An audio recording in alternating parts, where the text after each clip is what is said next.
Hi, everybody. Welcome to the Chris and Shane Show. I'm Shane. Today we're going to be talking about Harry Reid, the Senate Majority Leader, and his inappropriate comments that he made a while ago that have just come out in a new book. Basically derogatory about Barack Obama in the sense that it draws a distinction about his race. It's really an inappropriate comment, which he has come out and apologized for, rightly so. He's not doing too well in his re-election bid in Nevada to begin with, and this can only hurt him in that effort.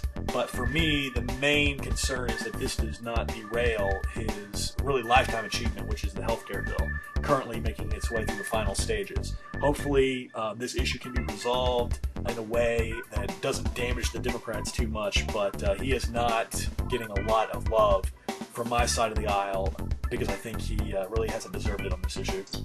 As a Republican, I just want to take this time to say, ha ha ha ha. How do you like that? How does it feel when someone takes some ill-phrased comments you made but don't really reveal anything real about a person's character and use that to sling mud at them and to try to take down, in this case, and like the case against Trent Lott, which I'm referring to, a sitting United States Senator. This is ridiculous, but I am enjoying the circus, and I am hoping that it helps derail this nonsensical healthcare reform bill.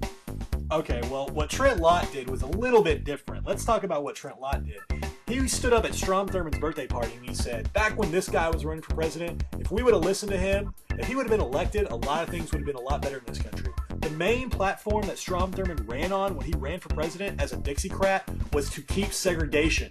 That was the main issue that he ran on. That's the only possible conclusion you could draw from what Trent Lott said.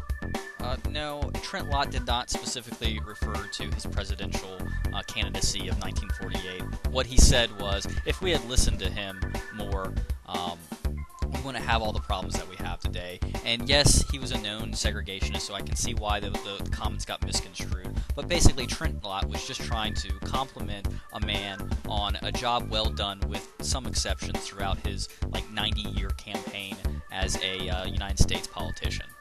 Okay, I think that there's a lot of people who can disagree about the specifics of what he was talking about, but I think that the possible implications of that statement are much worse than what Harry Reid has said. Now then, that being said, it is not okay what Harry Reid said. He has come out and he apologized about it because I think he knows that even today, in 2010, you cannot say these kinds of things and get away with it. It's just not acceptable.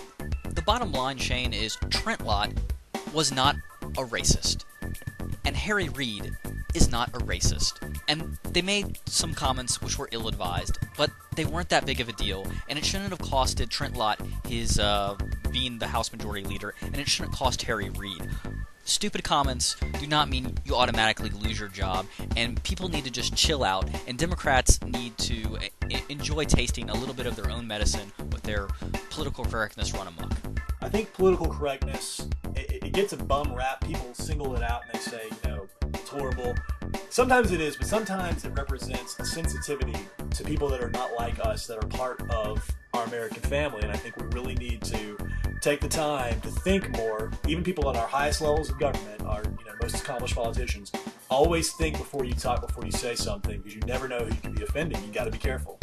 Shane, there's a distinct difference between not being a bigot and not being offensive and being politically correct. Political correctness is when you prosecute and persecute people for not using the right phrase to describe something. I mean, there was a time when Negro was not a bad word to say. There was a time, you have the NAACP. I would never dare refer to someone as a colored person because I would be branded as a racist, and I could never have a career in radio or in politics ever again if I called someone a colored person.